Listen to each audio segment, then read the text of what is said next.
besok dia ada godaan. Lalu orang merasa, ya ini karena digoda setan. Iya, digoda setan, tapi Anda merasa Anda udah final. Masyarakat yang religius, tapi korupsi merajalela di mana-mana. Iya. Apa artinya kita berbangga-bangga menjadi umat beragama, tetapi penyimpangan moral itu terjadi hampir di seluruh lini. Jika kita melihat perilaku orang religius dan ateis, maka tidak ada perbedaan yang signifikan, khususnya tentang moral.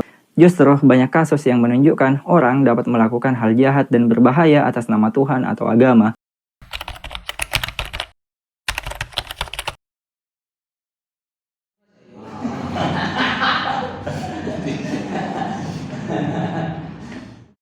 Di Co-Learning Space Alegori Kopi Ciracas, saya dan dua sahabat berdiskusi terkait logika iman. Video ini merujuk pada artikel berjudul Yakin Tuhan Itu Benar Ada, Bisa Merasakan. Ini salah satu program edukasi logika imani yang merupakan bagian dari Best Feeling Achievement di Rumah Belajar Bersama. Logika itu sesuatu yang berasal dari pola cara berpikir kita. Kalau ngomongin keimanan itu langsung ilahi. Iya, bisa.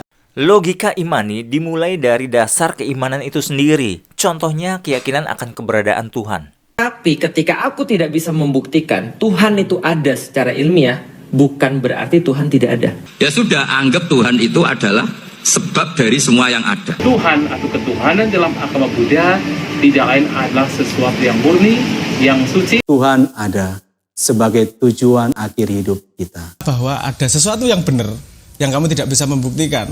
Kalau kamu tidak bisa membuktikan, jalan lainnya ya cuma percaya. Karena kalau pakai ilmu nggak bisa, nggak bisa dibuktikan. Gitu. Maka Tuhan menawarkan treatmentnya tidak ilmu tapi iman. Manusia itu diberi akal pikiran untuk merasakan benar-benar keberadaan Tuhan, keberadaan Allah, keberadaan pencipta, dan untuk berpikir selaras dengan apa yang telah diarahkan gitu. Pemahaman akan keberadaan Tuhan yang diawang-awang bisa menjadi penyimpangan perilaku yang bertolak belakang dari keimanan itu sendiri. Mengapa orang beragama tapi berbuat jahat? Jangan Anda selama ini baru beragama, tapi belum bertuhan. Dalam logika imani disebutkan salah satu ciri dari penciptaan adalah terdapat karya yang berbeda secara mencolok, rapi, dan teratur dibandingkan yang lain. Contoh kalau orang masuk ke hutan nih, berantakan banget tapi ternyata ada satu kawasan yang tertata bagus sekali. Orang kalau ditanya itu pasti, ini pasti ada yang nunggu, ada yang bikin.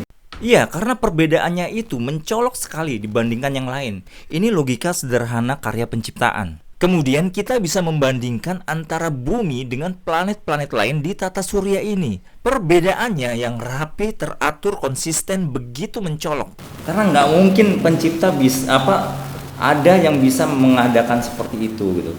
Bahwa satu titik sel sperma dan telur itu bisa menghasilkan segini rumit. Otak manusia memiliki sekitar 86 miliar neuron yang saling terhubung, menciptakan jaringan kompleks yang mengontrol fungsi-fungsi tubuh dan pikiran.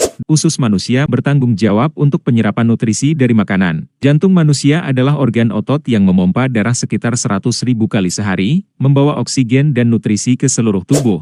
Paru-paru manusia memiliki sekitar 300 juta alveoli. Nah, kita bisa membayangkan saat manusia membuat mesin atau robot. Hal-hal yang rumit, konsisten, teratur itu memerlukan sang pembuat. Tidak bisa terjadi dengan sendirinya. Ini logika sederhana. Kita menggunakan akal pikiran untuk memahami sedikit keberadaan pencipta gitu. Premisnya awalnya itu harus berdasarkan iman. Contohnya nih, Allah Maha Kuasa, Allah Maha Pengasih, Allah Maha mengatur segalanya, makanya logikanya kita harusnya nggak usah khawatir. Itu logika gitu. Logika iman itu seperti itu. Karena ada satu faktor utama terkait latar belakang dari itu. Silahkan baca artikel lengkapnya, tautannya ada di deskripsi. Pembahasan ini mengarahkan kita untuk lebih meyakini akan keberadaan Tuhan dan merasakannya, sehingga sikap perilaku kita semakin selaras. Bukan kemunafikan seperti kesombongan, keburukan, gaya hidup negatif, sampai kejahatan yang kasusnya semakin banyak di negara kita tercinta ini. Melainkan sikap penuh cinta kasih, syukur, rendah hati, kedamaian, ketenangan, sampai kebahagiaan yang sejati. Saat itu di Co-Learning Space Alegori Kopi Ciracas, kami terus berdiskusi sampai pada topik agama apa yang paling benar. Nanti kita akan lanjutkan di video berikutnya. Kiranya bermanfaat, terus semangat, merdeka, maju, berdaya!